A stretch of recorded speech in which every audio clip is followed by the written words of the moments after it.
Testing, testing, can you hear me? Fantastic. Thank you again for the invitation, real pleasure. And you've seen from the title my remit, and I promise you we'll have enough time to discuss a lot of that as well. What I'd like to do is just, given yesterday's discussion, just in one sense, also setting the scene for the research discussion, is complete some of the, let's say, the questions that I got yesterday, and I said I was going to update some of the issues. So I'll spend the first 5-10 minutes just completing what some of the questions we got yesterday, but it'll relate to the research that we should all be doing. So my first slide. First slide. First slide. Not moving.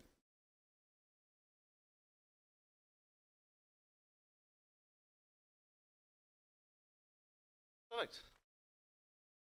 Yesterday, I felt a little bit embarrassed that maybe I was a little bit too harsh on the World Anti-Doping Agency. We heard, for example, that, although I did say that I could spend an hour talking about the positive things. So I just want to make that very, very clear, okay, that, and I like using this picture from the Rio Games, a picture that I took personally, that the technology is super powerful. Droplets of blood can be detected. Okay, so, there's no doubt that in those 26 years or so, there have been many, many advances. So I've got to make that very, very clear to everyone. My concern, however, as I said, and we heard the comments from Professor Yamamoto before, that for substances that are not in the body, that have huge impact on performance, I call them the favorite 5, they are the problematic ones. And they are the ones that do most of the damage. And that's my message there. So I just want to clarify, so especially for the students in the room, there's no misunderstanding. And I'll try and correct some of those misunderstandings that happened yesterday. So that's one. The second one, because we're talking about research, and we're in a university, and that's very important. My research philosophy comes very much from the philosopher Karl Popper, that I think many of you will know, the researchers in the room will know. And again, you'll know the statement, that a statement, a theory, a conjecture has the status of belonging to the empirical sciences if, and only if, it's falsifiable. A statement or theory is, according to my criterion, falsifiable if and only if there exists at least one potential falsifier. Now that for some people may be, whoa, a lot of wording there. What does it actually mean? It means something very simple. If the question is, your research question, a simple question, are all swans white? And you travel the world, and everywhere you go, you see white swans. You confirm each time that swans are white. But we all know that every now and again, you'll come across a black swan, 1 or 2. And then your theory that all swans are black is no longer valid. And that's the beauty of Karl Popper's philosophy of science, which I adopt in every day. So, and with that in mind, again, yesterday when I was talking about, and this is really important for the coaches and stereotypical myth, okay? Going back to the point I made that we're all genetically almost identical. This notion that white men can't jump or run, from the movie White Men Can't Jump, or Asians can't do X, or black people can't do Y. Where is the research evidence? But we're going to focus just for a few moments because I was a little bit disappointed that my Indian colleagues weren't aware of serotonin and tau. And so I want to go back to what I said to you guys yesterday, because this is, again, really important for the coaches. And when I arrived to give a lecture, White Men Can't Run, in Jamaica, this was the great scientist and physician who asked me the question, you can see it. If we translate the Jamaican athletic program in its entirety to somewhere like India, because of Indian background, do you really believe that over time they would achieve the equivalent degree of athletic success? Now, to answer this question as well, and a lot of you have used the word this morning, system, a system. I want you to think about this question, and let me go through a few slides about the system. And then think for yourselves, if we applied this system, and by the way, Jamaica all the years that I was there, like Kenya and Ethiopia, have very few sports scientists, if any. Kenya, the athletics team, it's done so very well, has one sports nutritionist, and I trained her. So they're not, and Ethiopia has one Mondo track which got a big hole in it. So keep that in mind instead of needing big stadia and big facilities for some sports. Anyway, we'll come back to that. And this is a paper which I wrote together with Anthony Davis, an Olympian from Jamaica. And the coaches in the room will probably recognize Dennis Johnson for producing some of the best sprinters. And I had the pleasure to work with these guys for some time. And actually, Anthony Davis started a PhD in my lab some years ago. And some of you may want to read this article, maybe not. But basically, what it concludes is that there's a system. That system, albeit imperfect, produces the Jamaican success story. That system. And it's not genetics. It's not slavery. It's not the eating of yams, which is produced in the lines of some super testosterone-loaded Jamaicans. And it's not the malaria tolerance that the West African origin people have. These are all myths, and that's the beauty of science, to study these myths that are so compelling to the world population. So, I want to show you parts of that system, and when I press the video for you to see this, and I don't know if any of you have been to Jamaica, but those coaches in the room interested in sprinting will love this. And this is not Olympic Games I'm going to show you. It's the school competition that happens every year, the boys and girls champs. And my student that I showed you there is one of the organizers of this games. If you ever have an opportunity, go to Jamaica, first for the cricket, which is incredible, and secondly, for this, okay? Watch this, and when you're watching it, I want you to think of the system. And this is school, not Olympics. It's not the senior athletes, it's the school kids. Watch this. Sound, please, sound.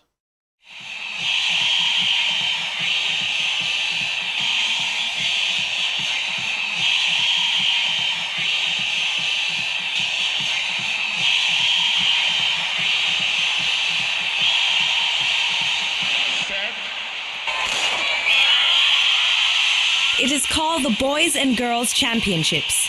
It is held every spring in Kingston.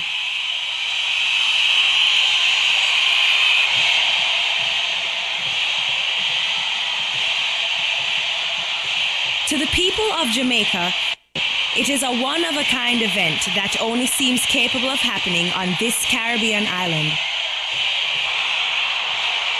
It is the hotbed of sprinting where you can find the most outstanding pool of running talents in the world.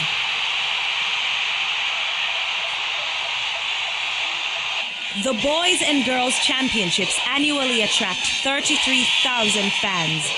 Among them, the Minister of Sports in Jamaica. I think that what is happening here today is very good in that the athletes are getting the full support of the Jamaican fans. And I think it can only redound to betterment for our country and for athletes. The Boys and Girls Championships brings together incredibly gifted young athletes, amazingly fast kids between the ages of 11 and 18 years. It is part track meet and part giant party, as can only be celebrated here in Jamaica, where running is practically a religion. There are 2,000 kids in these championships.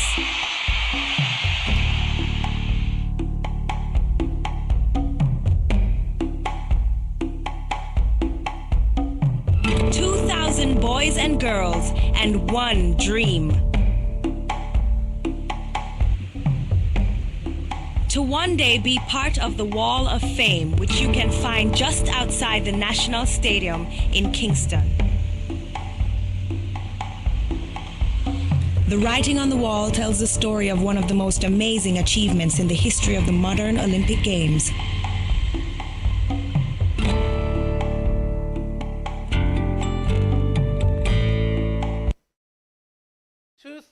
Kids. All the schools in Jamaica compete against each other. It is so very important who's going to win, which also means that the kids that don't have the genetics for sprinting very quickly get eliminated during the school years. That is the system. And I went to Jamaica to find those genes. I never found them because they did not exist. Again, that's not to say performance is not genetically determined, but it had nothing to do with what Usain Bolt thinks. But we didn't tell him that he was wrong. And if you ask him the question, why are Jamaicans so good? You know what he'll answer? Because white men chased us for so many centuries, the fittest survived. And we did that. I monitored the ships and who was on it and who got to the other side and who didn't survive. We did that research. We published that. We found nothing. Because it has nothing to do with that. It has to do with the system, what you just saw there. And that's something which, again, you can think about. I'm sure you're already thinking with Eric, that basically you can't become excellent in all sports. You have to select what sports you're going to be good at. And that's what they did, and that's what they do. And Patrick Robertson wrote this book that's publicly available. It's some years ago now. And I'll just give you the punchline, which is so very important. He writes, the real explanation of the outstanding achievements of the system is that all of its actors are moved by the spirit that unifies them to work to ensure that Jamaican athletes lives up to its rich history and tradition of excellence.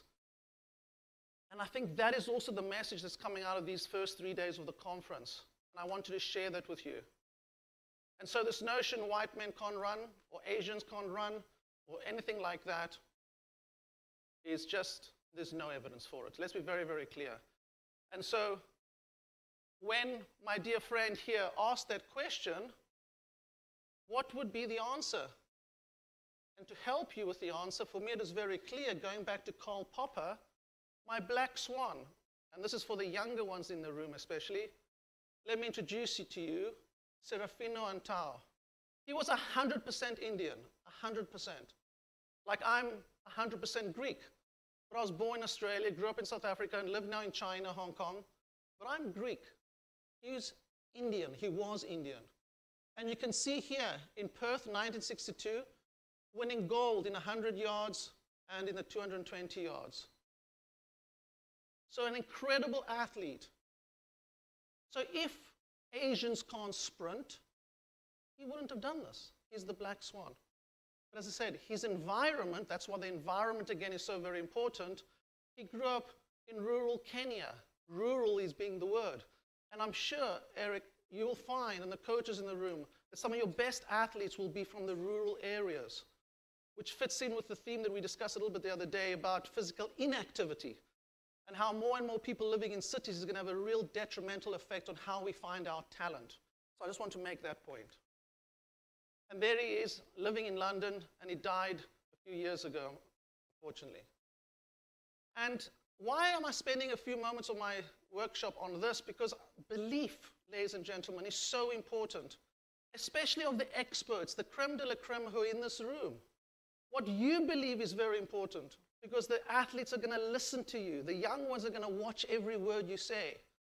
And I like the story of Roger Bannister, because it indicates how important the coach is and those around the athlete, whether it's the scientists, the managers, whatever. And the story goes along the lines that Sir Roger Bannister, who was also going to medical school at the same time, so doing both, his coach believed that Sir Roger Bannister could run a 4-minute mile. He strongly believed it. But at the time, and I don't have time to go through the whole story, the scientists, I don't always believe the scientists, believed that it was humanly impossible for a human to run that fast. Humanly impossible. But his coach believed it. And you can see what happened. He breaks the 4-minute mile on the 6th of May, running 3:59.4. And then a few weeks later, his competitor, John Landy, does the same. Because John Landy believes, whoa, if he can do it, I can do it. So the importance of belief here, ladies and gentlemen, is so very important. And this is a quote that I think is very, very important. Well, before we get to the quote, Bannister achieved what he believed his coach believed he could achieve. The support team could be you. By your actions, you contribute to the perception each athlete has of her or his ultimate performance potential. And now this is the quote that's important. He writes, he says, the crucial thing that he, is referring to his coach, said was, well, I think you can run a 3:56 mile. If he believed that, and I hope he did, it certainly was a helpful comment. And he said if you have the chance and you don't take it, you may regret it for the rest of your life.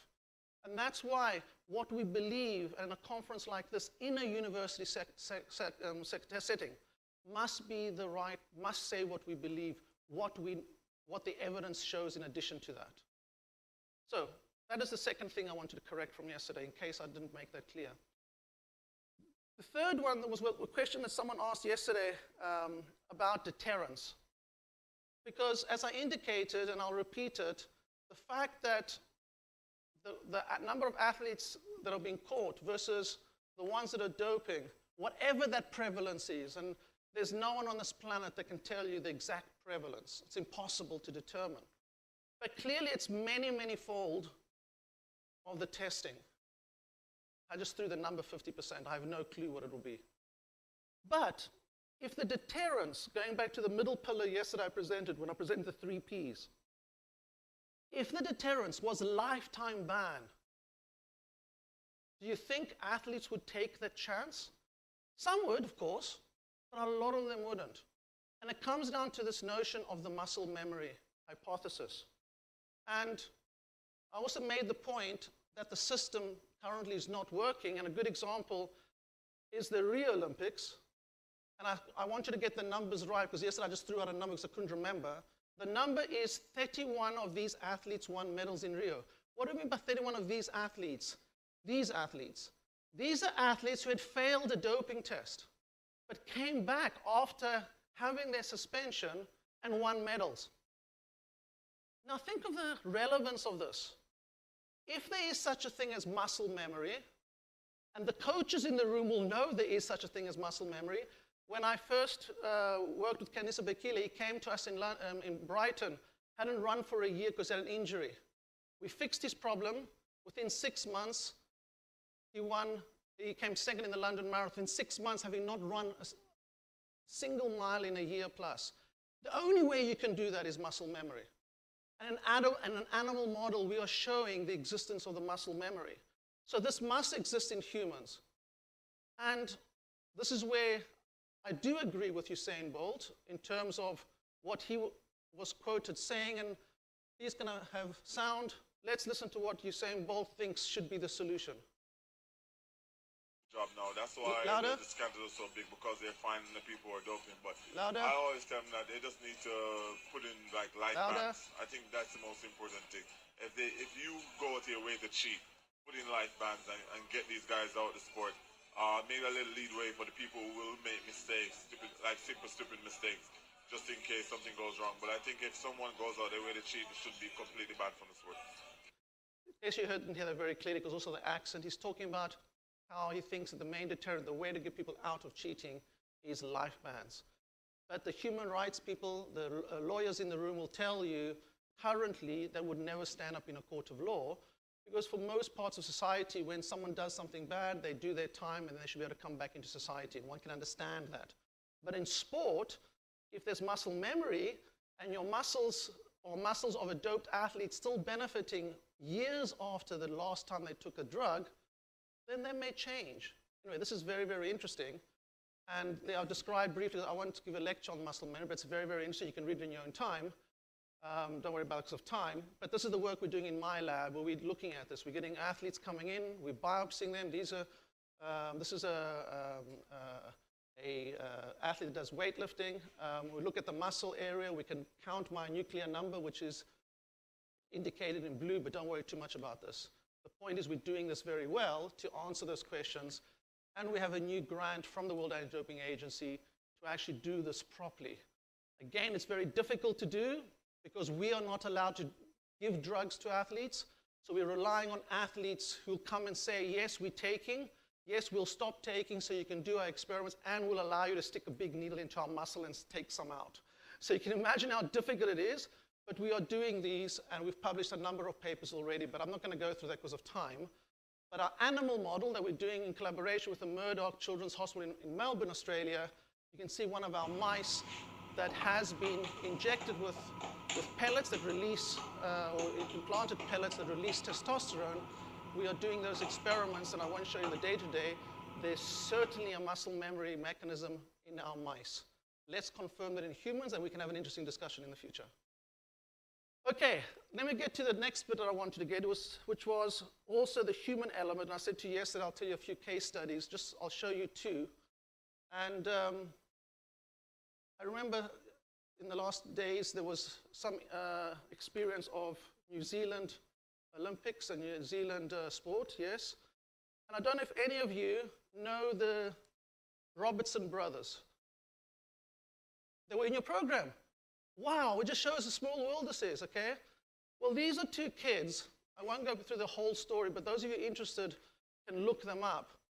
Cutting a long story short, they had a very bad childhood experience, schooling experience in New Zealand, and decided to go to the best environment to become top distance runners. And they didn't believe the stereotypical myth that white men can't run, okay? So they go, and they are identical twins. So for me as a scientist, it's like, wow, this is exactly what you want. So I find these kids by chance in Eldoret, the mecca of distance running, and I can see them really struggling. They've spent more time on the side, blue in the face, and you think they were gonna die. They were struggling. That was in the first months. And some of you say altitude training doesn't work. Yes, it does work. You just got to persevere. They lived there, they stayed there for a long period of time. And they really became Kenyans. In all ways, they lived, they ate, they trained, they did everything like a Kenyan does. And they became as good as the Kenyans. But they didn't have management because they were not black. They were white. So they had no one really supporting them with money. And as a scientist, I said, let me support these guys because I believed in them. And I adopted them. So I was managing them not managing them, but I was the scientist helping them. And during my time, you can see Zane in 2016 there, beating all the Kenyans in Berlin. We beat everyone. And I'm taking that photograph way before, I'm in the car following him. And he annihilated the Kenyans, Ethiopians, all the top athletes. And his brother was one of the first white athletes to break the 60-minute in a half marathon.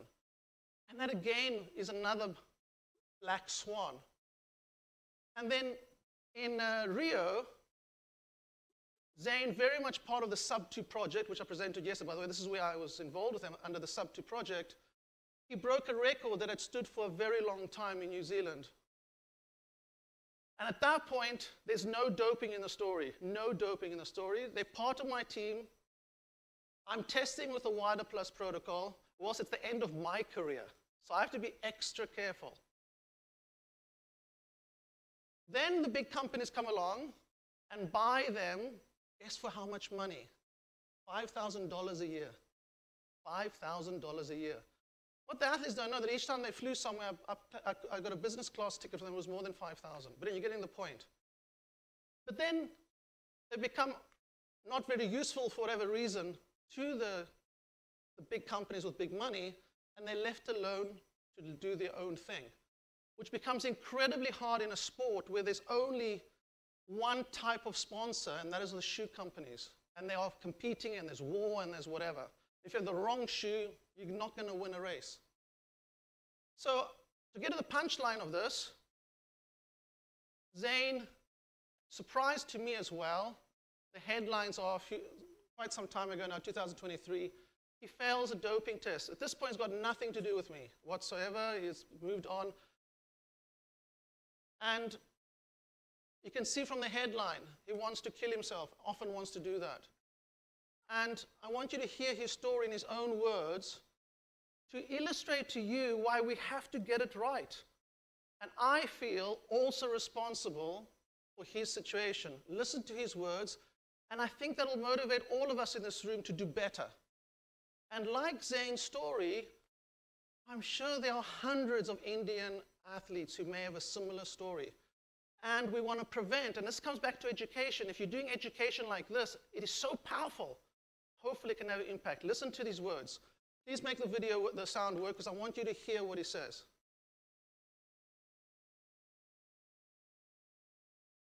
For a few years, frustration and anger at the sport itself, and at any elite sports, I just believe the top is, it's not a level playing field like they say. And why do people like myself, I started to ask myself this question, why do people like myself always have to be the ones to lose or suffer, and in the end, lose our contracts, lose our income, lose our race winnings, and eventually end up not having the ability to have a family or live anywhere else in the world from the predicaments? Part of my frustration over the last 16 years in the sport, like, firstly, I didn't understand it at all, and I didn't know how deep it went, but the more I went along in my career, the more I saw of just how it is, and it can really destroy someone. Like, it can break them down to their knees and think, why them? Why not me? Until I just couldn't take it anymore, and I had enough. I think all elite sport, this is like, and elite athletes across all sports must know this, and this is sad truth. It's just now become part of the game. And I'd like to conclude this part with, you heard what he said, part of the game. And you can see the issue. This is what we have to solve. And from here tomorrow, I go to the Winter Olympics. There are nations there who don't have your record in terms of positive doping tests to that scale. But doping also exists. Oh, that slides weren't there. Okay, I was going to show you. I don't know why it's not there. Anyway, fine, the slides disappeared. I was going to show you an example of Austrian athlete, cross-country skier, and his story as to why he started doping, which is very much analogous to Zane's story. So it's okay that we're not going to show that. Some other slide disappeared. And what my real remit, as I said to you in the beginning and from the title, was to talk about scientific research and to give you a chance to ask questions along the lines of the scientific research. You heard from Dr. Yamato before a lot about the research program. You saw there, written on the WIDA website, how much WIDA values research. You heard and you read how much they value increasing the number of scientists in research, in anti-doping research, etc., etc. All very good, all exactly what you would want to hear. We're in a university. Can those promises, or those that will to have more researchers, can it happen? Or what are the obstacles and the barriers, which is why I want to have sufficient time to discuss some of those with you so you can try and get some of that funding that you heard. But again, and I made this slide last night, okay, so this is as up-to-date data as I could find on the website at WIDA. And you can see here that since 2001, more than 93 million has been submitted to helping researchers around the world develop breakthroughs in anti-doping science. 93 million. Well, 2.5 million of that I've used. Okay? Now, for some people in the room, that may sound a lot of money. 92 million. Wow. Until you read this.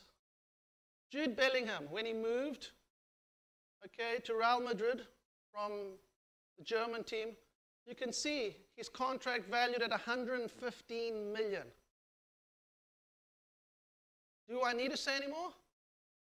But think of the lives, the Zanes. And coincidentally, his name Zanes. Remember the anti-doping platform yesterday, Zanes? What Zanes means? Okay? Those statues that were produced if you were a doper. Zane, his name's Zanes. And you see, it's actually quite, maybe this is fate. I don't believe in fate. But anyway, you're getting the point here. So the grant program, which is I've certainly benefited from it, and so have my students. But the point is, and I'm not, again, bad-mouthing WADA here, and since the golden time of WADA's research funding, which was about 5 to 7 years ago, the money for research, wasn't stated by Dr. Yamamoto, is dropping like this. It's dropping from the heydays. So it's becoming less and less and less. But it's essential. And you saw, and I didn't want to put Dr. Yamamoto in a difficult position, but we have university professors and university academic members of staff in the room who have line managers and have research officers. And you heard tier 3, for example, was $20,000 US. Certainly in my university, I wouldn't be allowed to apply for it because we have to have something called overhead costs, which is typically 50% or maybe 100%. So I'd end up with having no research monies. If I did tier 2, almost as bad, tier 1 maybe. And that applies for all of us. You're in a university here, you have to have overheads. Who pays for the electricity? Who pays for the buildings? But again, it tells me that a lot of this, not by the people like Dr. Yamamoto, who clearly believes in what she's doing, it goes back to what he said yesterday about providing people who are very enthusiastic, trying very hard, not with the right tools. Because we want to get more scientists and new scientists involved, there has to be more money. And clearly the example I use of the football indicates that is there enough willpower to deal with this problem globally, without even mentioning India in any way whatsoever. But maybe, as I said to you yesterday, maybe India can be different. So you can see here, in terms, because I won't talk about the social science research grants, because Dr. Yamamoto did a great job, and I have no experience. I've not received one of those, or I have applied once or twice, was never successful in the social science. But then again, I'm not a social scientist, although I have social scientists working in my lab. I'm talking in the questions today, you can ask anything you want, but particularly focus on the science program, because I have been quite successful, and I'm probably one of the most successful of the applicants. And that's despite not being linked to a NADO, which makes it very difficult. So if you link to a NADO, so therefore, for the Indian scientists in the room, if you link to your NADO, you have you got a much better chance of getting the money. And that's very, very important to keep in mind. But in terms of the grant program for scientific projects, you can see in those 3 bullet points the main big themes. Development or optimization of analytical tools for the detection of doping substances or methods. Growth of the athlete biological passport. So there is the realization, maybe not openly, of what I said to you yesterday. Let's say the potential of the ABP, but how limited it actually is. Hence, those of you interested in ABP, like what I showed you yesterday, there's a focus in that area. And thirdly, pharmacology of prohibited substances or drug combinations. And thanks to an intervention on myself, because there used to only be 1 call a year, like for the social program, which for this year is already done, so you've lost out already. I managed to get a change, because I sit on the committee that evaluates these grants and the process, and a new system's now in place where you can apply at different times of the year. And this is really, really good, which means that if you have an idea, if we had an idea today, we could apply next week. And it's really amazing. You don't have to wait for a year. Social scientists, you're going to have to wait until the end of the year to have the call, then maybe next year to get 20,000. You can see the problem. So this is a really good thing, and I feel very, very happy about this, and personally happy about this, because I'm also the International Olympic Committee's, let's say, representative on this committee. And I wasn't happy with the way that the grants were being administered, because typically the grants would go to the anti-doping labs. Now, I understand why it should also go to the anti-doping labs, because they have a lot of expertise. But if you want to get new people in the field, it must go outside the anti-doping labs. So the 2 things that, thanks to my instigation, although it made me quite unhappy, made me unpopular, should I say, is we have multiple grants, submission deadlines, which I think is good, means you can apply many times. But for those of us on the committee, it means that we have to work many times a year, and it's a lot of hard work. But it's better for everyone else, so I'm glad we've done it. And secondly, there used to be a group of 6, I'll call them, I won't say what I'll call them, but a group that made all the decisions rather than the whole committee, and that wasn't good. Because the reviewer comments weren't the ones that were mainly considered, it was what the 6 believed. And that's not transparent. It goes back to corruption and things that we talked about yesterday. We have to have a transparent process that all of us can believe. And now there is. So if you have a good idea, and this is where I want us to start talking about the process, it doesn't matter if you're from Stanford University, Hong Kong Baptist University, or from this university. If your idea is good and you can do it, and you indicate you can do it, you'll get the grant. And I would argue it is really now very transparent and as meritocratic that I could ever wished for. The social science program I won't touch more on because it was done so beautifully by Dr. Yamamoto. And as I said to you, what we need, just to finish off my short lecture, then we open up to questions. I said to you yesterday, and I do feel everyone who's been here all these days, but even those who just came today, I think you would have realized that in sport, this paradigm of the cheats are usually a step ahead has to be replaced by this. And I know some of you like this slides I presented yesterday, so I thought I'd even make it even more memorable for you before I end off, to show you what happens if you do nothing. And with that, I'll stop, open it to discussion. We have now plenty of time. Feel free to ask any questions that could help the process. That's why this is meant to be a workshop rather than me standing up and talking, but I want to give you some information about how the research process works in terms of getting funding so you can do your work. And I'm not, in your questions that you ask me, I'm not only going to refer to wider funding, because for me, if I relied on wider funding, I would have done nothing in anti-doping whatsoever. It's actually the wider money has been used to almost start the system, and then other monies I've got as a result of different collaborations, which we can discuss with, depending on your questions, fueled the research. And then yesterday I showed you, and I hope in the next month I can feed back to you saying we have 170 million Hong Kong dollars. And if we have that, wow, it will be game changing. So thank you very much, but now over to you for questions.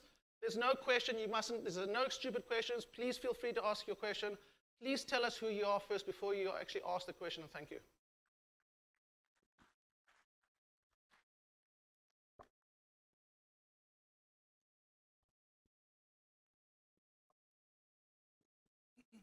Good evening, Professor. My name is Arnab. I work for Vijay Bharat Foundation with Eric. My question is not directly related to research project WADA, but more about your work around genetics. Oh. I mean, I read about your work in David Epstein's sports gene many, many years ago, and at that time I was working in the Sports Authority of India, and we were discussing about sports science. I was part of the team that was working behind the scenes for looking after India's Olympic preparations for Tokyo, and we thought, why not collaborate? And but at that point, obviously, you were in the UK. We're not sure, and then you came to Hong Kong, and you said, "Oh, close by." We can now. Yeah, we can now. So the point is, so the question that I have is mainly two parts. One is we have a lot of genetics-related organizations now that are working in India. A lot of them in nutrition, and they suggest, they obviously have many research papers to back. But my first question is, how reliable, are these genetic researches, and how much do we go on the face value, understanding the complexities of the genes that exist? And that's my first question. The second follow-up. Can we answer that one? Because I've got a bad memory and I will forget about it. And it's such an important question, but I'll keep it short because I want to talk also about research. And it's not bad-mouthing any company or anything like that, or Indian company or foreign companies, but I've had to write position papers from my position either in the IOC or International Federation of Sports Medicine or European Federation, because a lot of parents are testing their kids, listening to these various companies.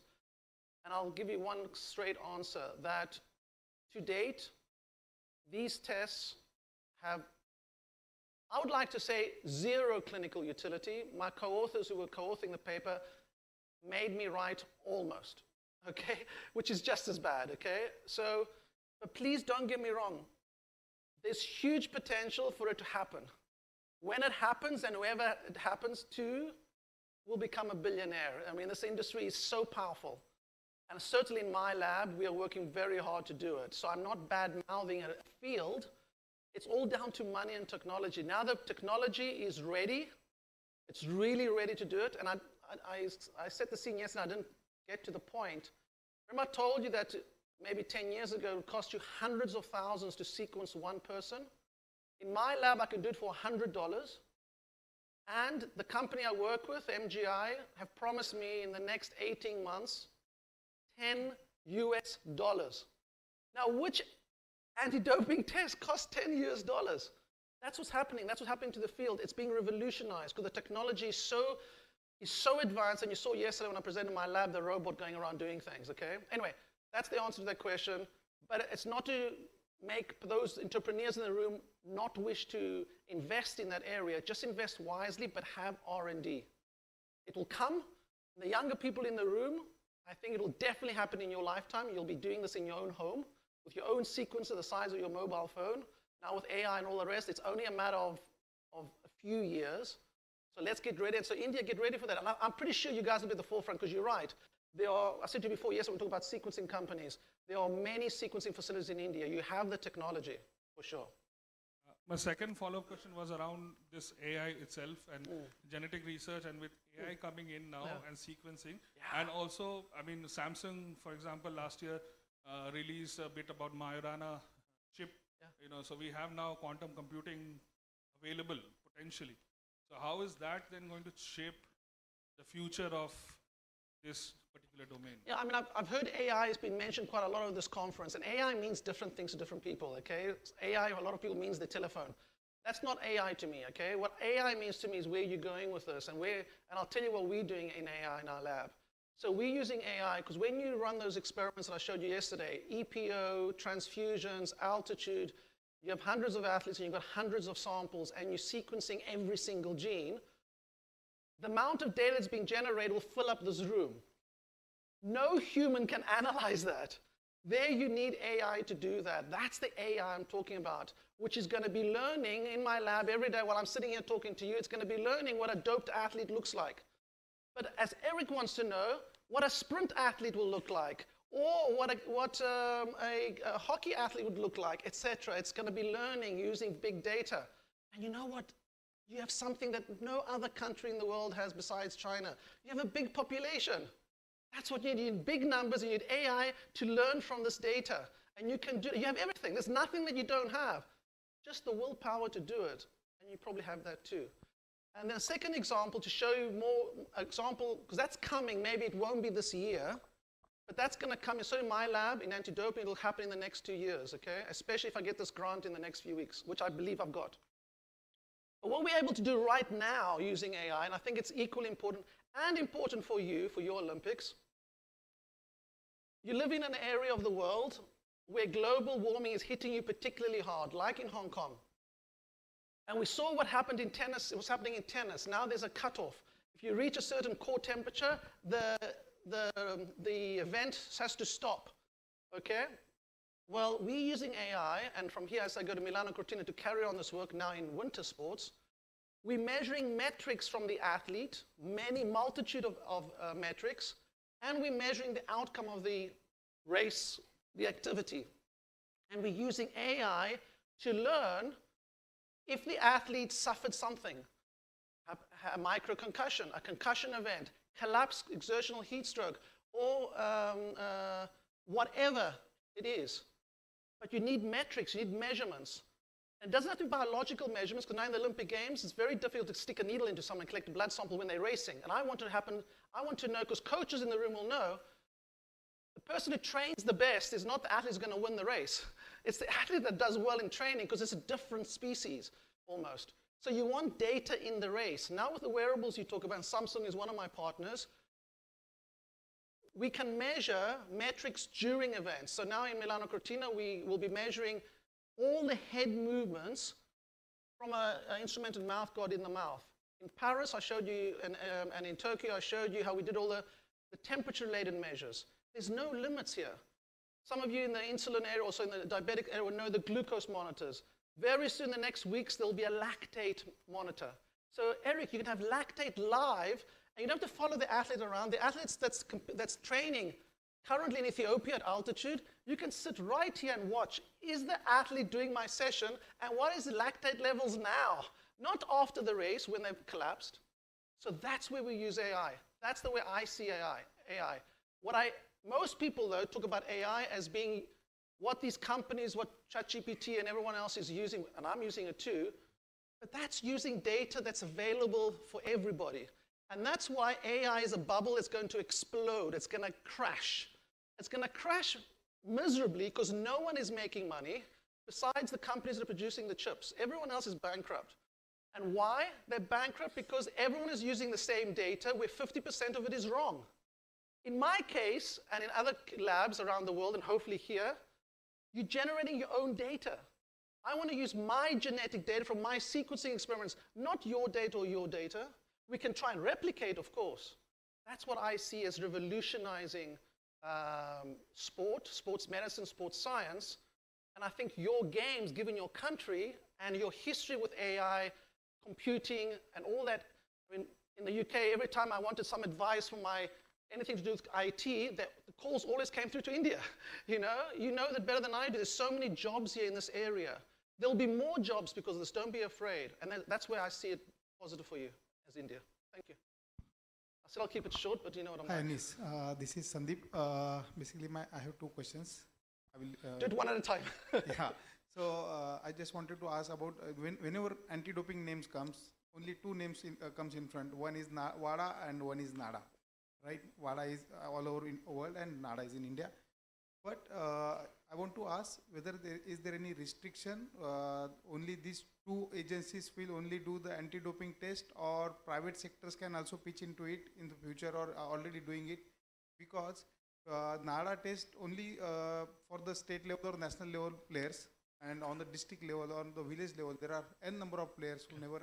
Let me interrupt you, because I'm not the expert on this, but the other people in the room who are the experts, I recommend you come and speak to them.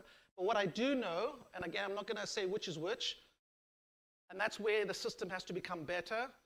I'm only interested in the athlete, okay, and the clean athlete. And I can tell you my clean athletes suffer very much from the anti-doping process. They get waken up at 3 o'clock. They have to sit around waiting, and they've got a race in some next hours. The process is problematic. Some of the companies or some of the organizations that do the anti-doping do it less well. I'm not going to say who's who, okay? But my point is there is more than your NADO that's involved in this, but I think there are experts in the room that you can speak to later. It's not only one organization that does it. ITA very much involved in that. I think the future is potentially for ITA to do that, but you can speak later, so let's don't use this time.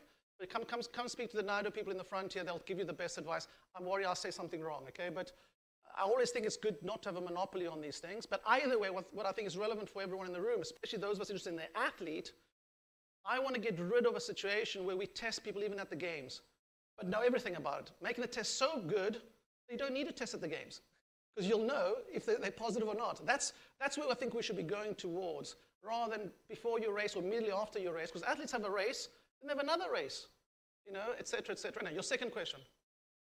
No, the second question was related to it only. You have already answered. Okay, that. brilliant. Thank you. But please, there's people here who know much better than I do. I don't want to make a Sure. mistake. Okay, thank you. Okay, thank you so much, everyone. Thank you so much, Professor Pitsiladis. Thank you. It was an insightful and interesting session.